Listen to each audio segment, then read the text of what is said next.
Coming up on today's AEW news update is Kazuchika Okada heading to AEW Dynamite, and Cody Rhodes opens up about a working relationship with WWE. All that and more coming up in today's video, but first, let's quickly run down the card for this week's episode of Dynamite. As Sting calls out Team Taz, Serena Deeb takes on Riho in the Eliminator Tournament for the women's #1 contendership, Hangman Page, Matt Hardy and Private Party take on the Hybrid 2 and the Chaos Project in an 8-man tag match. FTR take on the brothers of Matt Sydal and Mike Sydal. Jon Moxley teams with Pac and Rey Fenix to take on Eddie Kingston, The Butcher and The Blade. And in what will likely be the main event, the Young Bucks will defend their AEW World Tag Team Championships against Santana and Ortiz.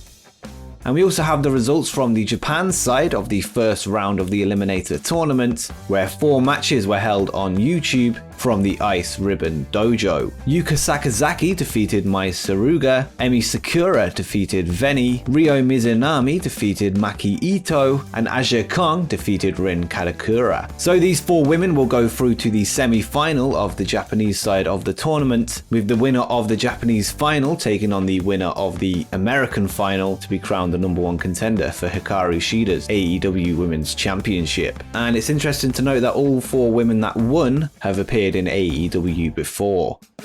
The son of a certain 4 horsemen seems to be set for an in-ring debut at some point in the future. Brock Lundy, son of Marty Lundy, better known as Arn Anderson, has filed for a trademark of his upcoming in-ring name. Upon his wrestling debut, he will be known as Brock Anderson, continuing on the kayfabe surname of his father. This certainly puts a lot of pressure on Brock to succeed as to not tarnish the legacy of the Anderson family. Arn is the kayfabe brother or nephew of Ole Anderson, depending on what time period you watch. Arn was given the Anderson name due to his resemblance to Ole's appearance and wrestling style, and of course both became fixtures of the 4 Horsemen faction in NWA. It's now time for Brock to continue on this legacy. Arn Anderson recently hinted on his podcast about a new client or clients, and it's very likely that Brock could be one of them. Brock Lundy played high school football and was the 94th ranked graduating linebacker in North Carolina and the 904th ranked graduating linebacker in the nation. So good luck to Brock Anderson in his future career.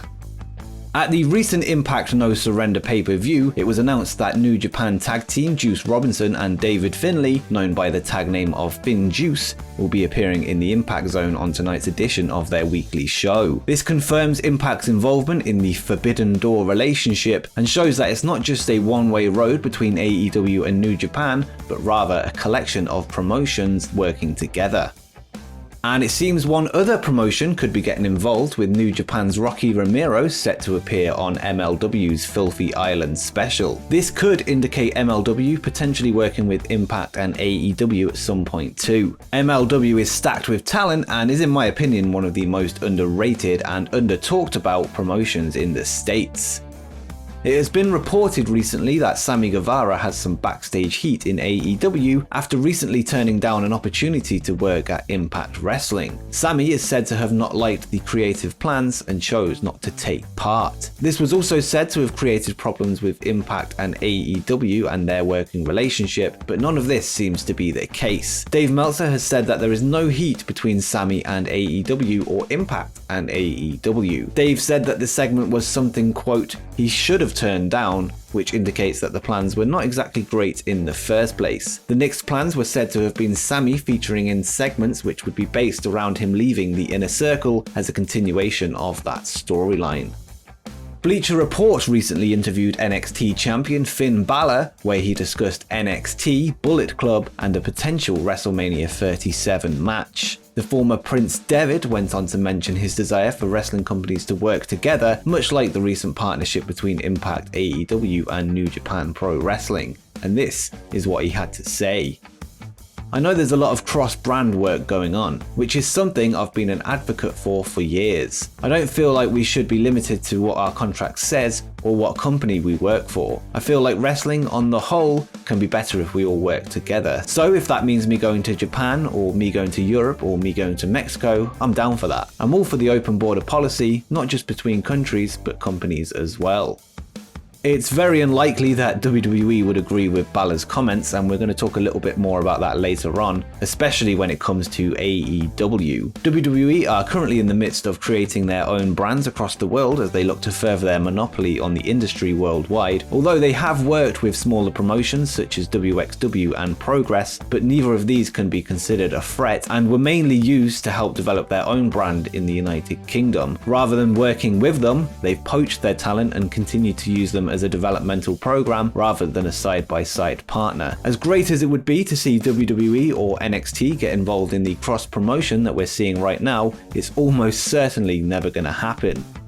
And next up, according to Dave Meltzer of the Wrestling Observer, a huge New Japan name could be set for an AEW or Impact Wrestling appearance. As we discussed before, New Japan stars Juice Robinson and David Finlay will be heading to Impact, and when asked about this on the Wrestling Observer radio, Dave said, "They are all in business, it's all open now. Okada is coming, I don't know where or when, but he is officially coming, and others are coming too."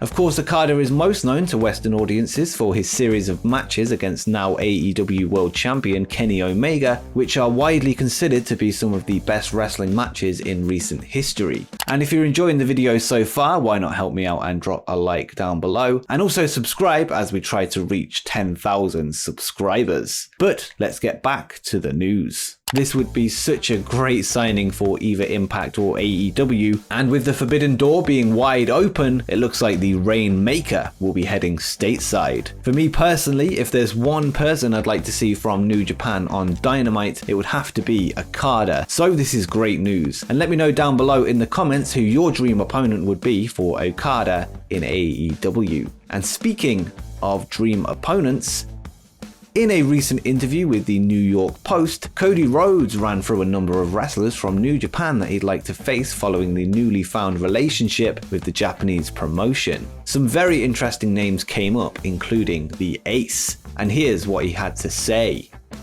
"I know in my heart there is somebody I'd love to wrestle from New Japan. I didn't get the opportunity and time is running out on that opportunity. I'm a big fan of the Ace, Hiroshi Tanahashi. I like to challenge myself and they have a great roster in terms of Kazuchika Okada, Jay White and of course Kota Ibushi, who I got to wrestle so many times and many people. Tomohiro Ishii, my gosh. There's some good potential there for crossover elements and good friendly relations. But I also want to never forget that we have a loaded locker room of men and women who are chomping at the bit to get in this 2-hour time slot, and I always look at AEW first."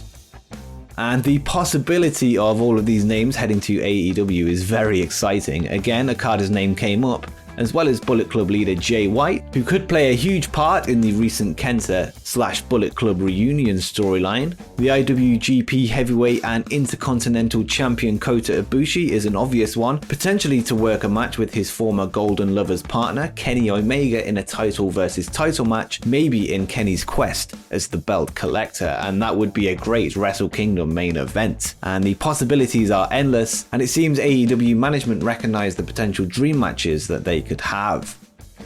In the same interview with the New York Post, Cody Rhodes also spoke about a potential relationship between AEW and WWE in the future. Now, this is very, very unlikely, if not impossible, but regardless, here's what Cody had to say.